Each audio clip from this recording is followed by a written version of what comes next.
اس کے پاس وہ کہیں سے وہ شخص گزرا، ایک شخص مرد تھا، مرد، پہلے وہ حدیث میں عورت تھی، عبادت گزار، جس نے بلی کو بھوکا مارا تو جہنم میں گئی، عبادتیں رد ہو گئی۔ دوسری حدیث میں ایک مرد تھا، وہ گزرا، اس نے دیکھا ایک کتا پیاس سے مر رہا ہے، کتا، اس نے کنویں سے پانی نکالا اور کتے کو پلایا، کتے کی زندگی بچ گئی۔ حضور اسلام نے فرمایا اس ایک مرنے والے پیاسے کتے کی زندگی بچا کر اللہ نے اس کے سارے گناہ معاف کر کے جنت میں بھیج دیا۔ میں ایسے نظام اسلام کا قائل ہوں، میں اس قوم کو ایسا نظام، ایسا اسلام دینا چاہتا ہوں جو تاجدار کائنات نے عطا کیا تھا، جس میں آقا نے فرمایا ہر مہاجر اور ہر انصاری مل کر اپنے ذرائع کو برابر تقسیم کر لے، کوئی شخص رات کو بھوکا نہ سوئے۔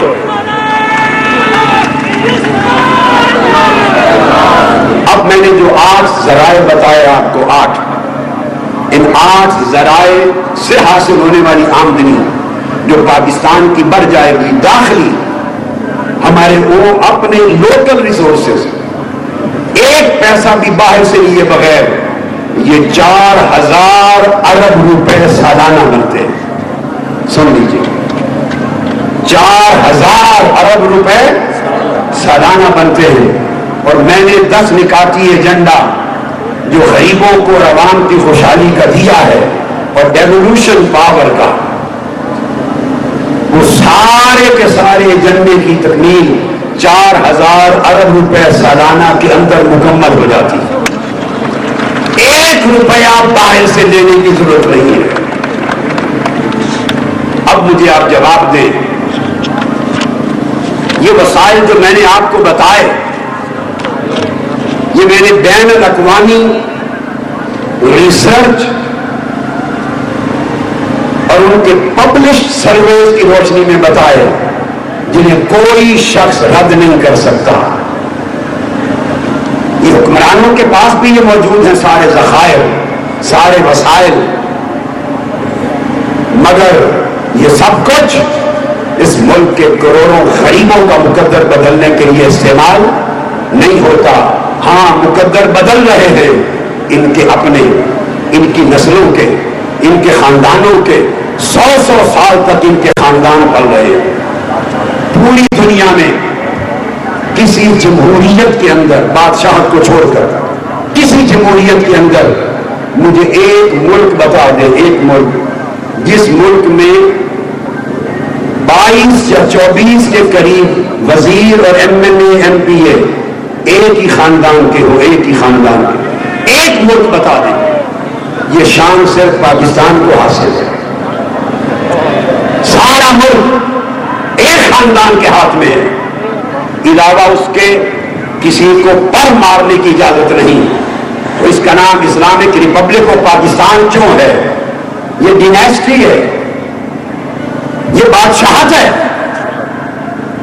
یہ بادشاہت ہے، اس کا نام بدل دو۔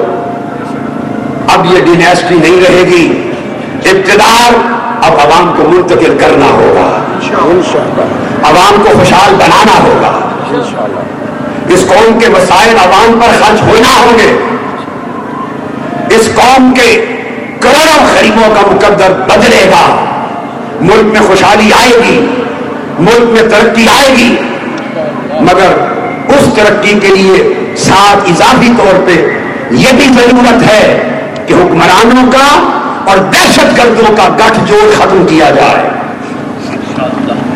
آپ میری بات کو سمجھیں، یہاں کے حکمران وہی وفاق کے حکمران، وہی پنجاب کے دہشت گردوں کے سرپرست ہیں، ان کو فنڈنگ کرتے ہیں، وہ ان کو الیکشن جتواتے ہیں، یہ 5 سال ان کو تحفظ دیتے ہیں۔ یہ تو اللہ آباد رکھے پاک فوج کو، اور اللہ پاک سلامت رکھے پاک فوج کو، اور اللہ پاک طاقتور کریپنگ کرے پاک فوج کو، زندہ باد کہیں پاک فوج، کہیں پاک فوج، افواج پاکستان، پاک فوج، پاک فوج، پاک فوج، پاک فوج، نے کیوں نعرہ لگوایا؟ میں کسی ماشاء اللہ کے حق میں نہیں ہوں، میں بڑی جرات کے ساتھ کہہ رہا ہوں I would be the first person to oppose any imposition of martial law. I am a Democrat. I want enforcement of true participatory democracy. I want democracy. I want democracy. I want democracy.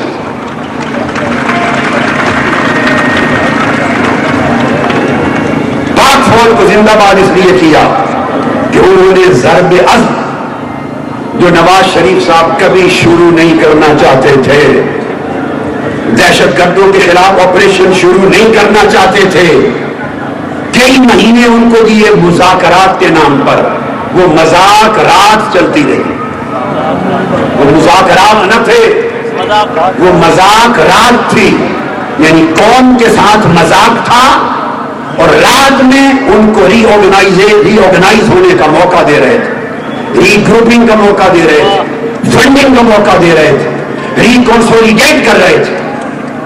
پاک فوج نے دیکھا کہ ملک کی سالمیت گئی اور دہشت گرد پھر مضبوط ہو گئے، انہوں نے خود فیصلہ کیا، یہ فیصلہ نواز شریف صاحب نے نہیں کیا، پاک فوج نے خود جرأت کی اور آغاز کر دیا ضرب عزم آپریشن کا، جس نے پاکستان کو بچا لیا۔ اور نواز شریف صاحب نے تو مجبور ہو کر 48 گھنٹے کے بعد اسمبلی کے فلور پہ آ کے بڑے برے بوجھل دل کے ساتھ ہاں کر دی۔